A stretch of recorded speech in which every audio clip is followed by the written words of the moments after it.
Gracias a Dios por esta nueva oportunidad y continuamos nuestro estudio bíblico del libro de Hechos de los Apóstoles y hemos mencionado en todas estas partes como el libro de Hechos del Espíritu Santo, porque se manifestó precisamente a través de los apóstoles.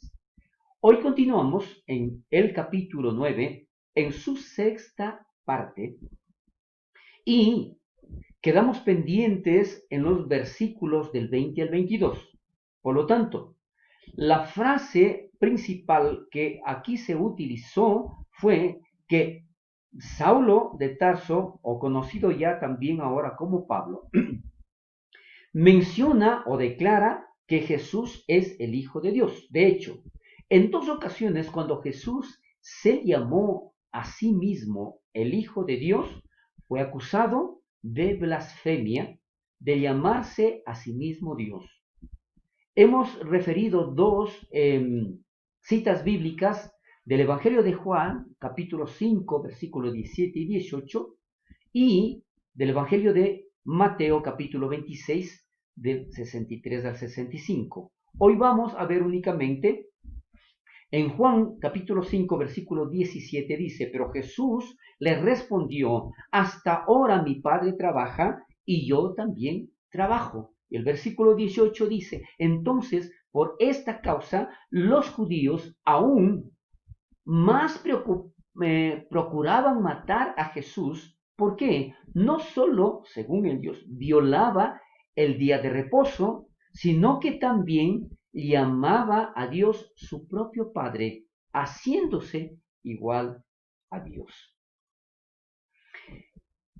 Todos sabían a qué se estaba refiriendo Jesús al llamarse Hijo de Dios. ¿Por qué? Recordemos que al decir que era hijo de algo o de alguien, adoptaba la misma naturaleza. Entonces, cuando Jesús menciona esto, sabían exactamente que Jesús decía que era el Hijo de Dios. Y todos sabían también cuando Saulo comienza a declarar esta verdad, de que Pablo también se estaba refiriendo a que Jesús es el Hijo de Dios.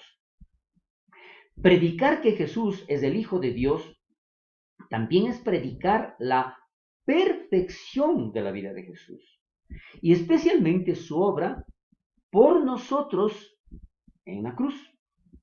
El predicar a Jesús es como Dios nos salva a través de la obra redentora en la cruz.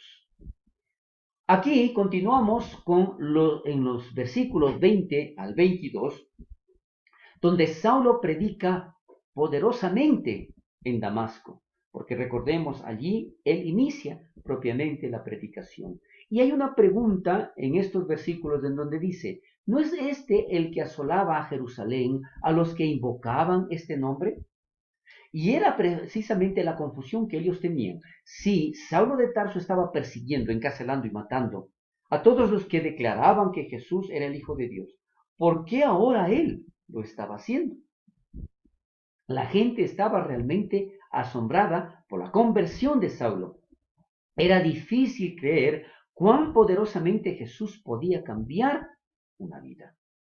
No podían entender cómo hubo esa transformación en la vida de Saulo. De modo que si alguno está en Cristo, mire, esta es la expresión que Pablo posteriormente escribe en la segunda carta a los Corintios, capítulo 5, versículo 17, ¿no es cierto? Y dice, de modo que si alguno está en Cristo, nueva criatura es. Las cosas viejas pasaron aquí, todas son hechas nuevas. Entonces, esta transformación lo vivió anteriormente a cuando él lo escribió. Otra expresión que encontramos en esos versículos es que Saulo mucho más se esforzaba. Saulo estaba manifestando, estaba demostrando que definitivamente había esa transformación en él, ¿no es cierto? Porque se esforzaba para que le crean, se esforzaba para que vean que definitivamente Dios había ya transformado su vida.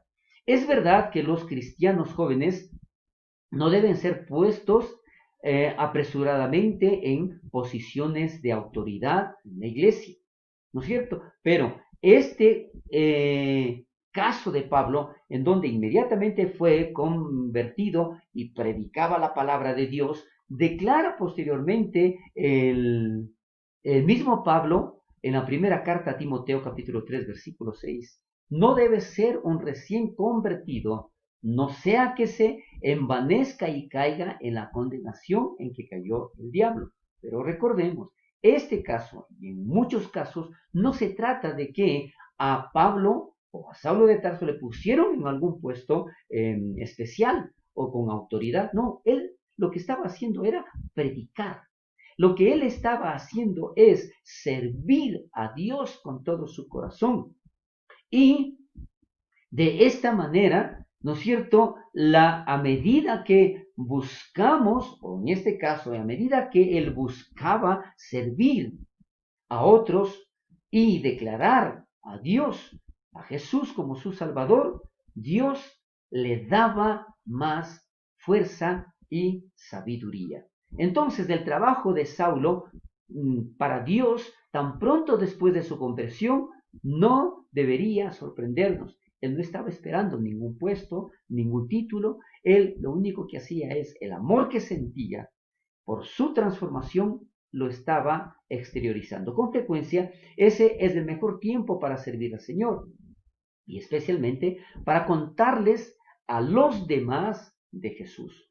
Cuando estamos, y nosotros solemos decir en nuestro primer amor, recién convertidos, todavía entendemos la forma en que piensan las personas que aún no conocen a Jesús. Sabemos exactamente cuál es la posición, cuál es el sentir de esas personas. Entonces, demostrando que Jesús era el Cristo, Saulo, un experto en el Antiguo Testamento, podía ver fácilmente cómo Jesús era el Mesías prometido de las Escrituras hebreas. Y es así, y es lo que nosotros realmente cuestionamos o preguntamos o nos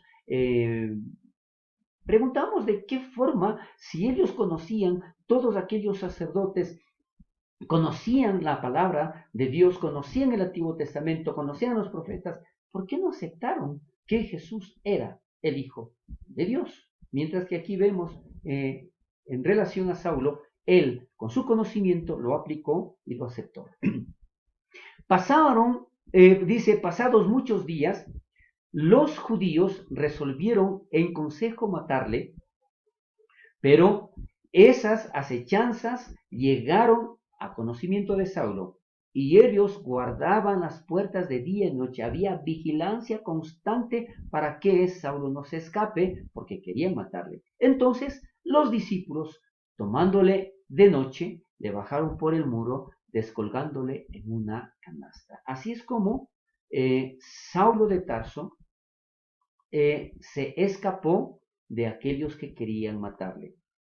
Pero hay una expresión también que nos dice pasados muchos días. Días en que aquí sobre todo en la carta de Pablo a los Gálatas, en el capítulo 1, versículos del 13 al 18, explica Pablo sobre lo que sucedió durante estos muchos días.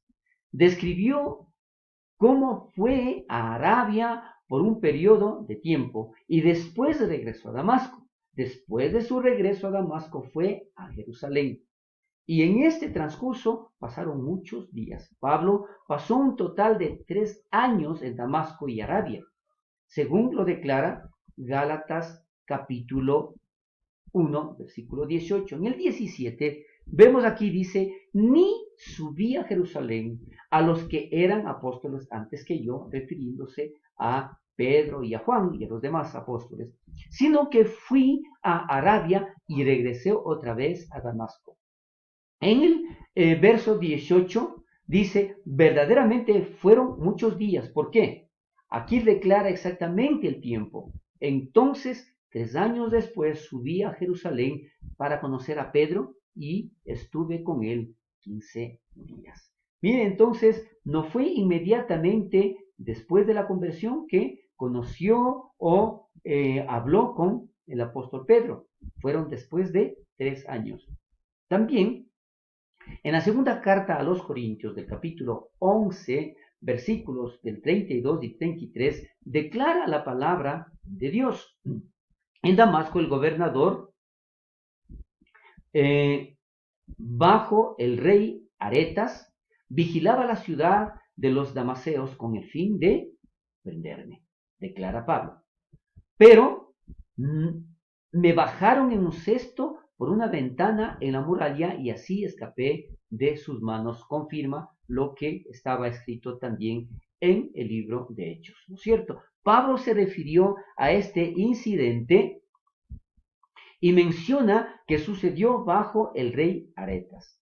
Esto significa que este escape de Damasco sucedió entre los años 37 y 39 después de Cristo, así que teniendo en cuenta los 3 años mencionados en Gálatas 1:18, como ya lo habíamos visto, y que este incidente ocurrió al final de estos 3 años, podemos suponer que Pablo fue convertido en algún momento entre los años 34 y 36 después de Cristo.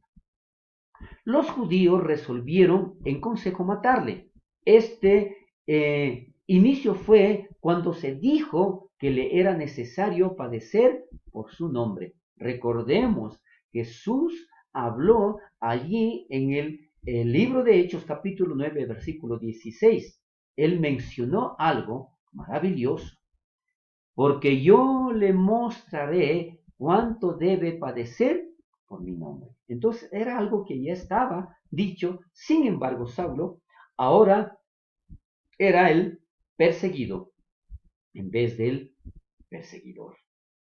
Entonces, ¿qué es lo que sucede? Que definitivamente, pero sus acechanzas llegaron a conocimiento de Saulo. Si Saulo ahora sabía lo que era ser perseguido por su fe, porque recordemos, en su transformación, él lo único que quería era proclamar el nombre de nuestro Señor Jesucristo. También sabía la gran liberación de Dios. Imagínense, sabiendo que era el perseguido, pero sabía que tenía la protección divina de parte de Dios hasta que su ministerio fue cumplido ante Dios. Es allí que podemos ver que definitivamente los discípulos, tomándole de noche, recordemos esto, le bajaron por el muro, descolgándole en una canasta. Saulo conocía la protección, ahí se dio cuenta cómo Dios protegía la vida de este hombre en medio de la persecución, pero también aprendió que la liberación de Dios con frecuencia viene de maneras humildes. No hay nada triunfante, no hay nada espectacular en escaparse a escondidas de una ciudad de noche, escondido en una canasta. Es así como Dios obra. Es así como Dios le salvó por muchísimas ocasiones a este hombre conocido como Saulo de Tarso y ahora mencionado también como el apóstol Pablo. Fue la primera de muchas escapadas para Pablo y a veces al no lograrlo, ¿qué sucedió? Lo atrapaban, lo encarcelaban y lo golpeaban. De hecho, tuvo que sufrir muchas cosas por el amor a Jesús. Anteriormente habíamos mencionado precisamente de cómo Dios obra y nuestro Señor Jesucristo le había dicho, habrá persecución. Y es allí donde Pablo tuvo todo un tiempo en donde, y lo habíamos mencionado también anteriormente, de perseguidor a perseguido. Hasta aquí, en esta ocasión, llegamos en nuestro estudio bíblico. Dios permita, la próxima semana continuaremos con el capítulo 9 del libro de los Hechos. Bendiciones.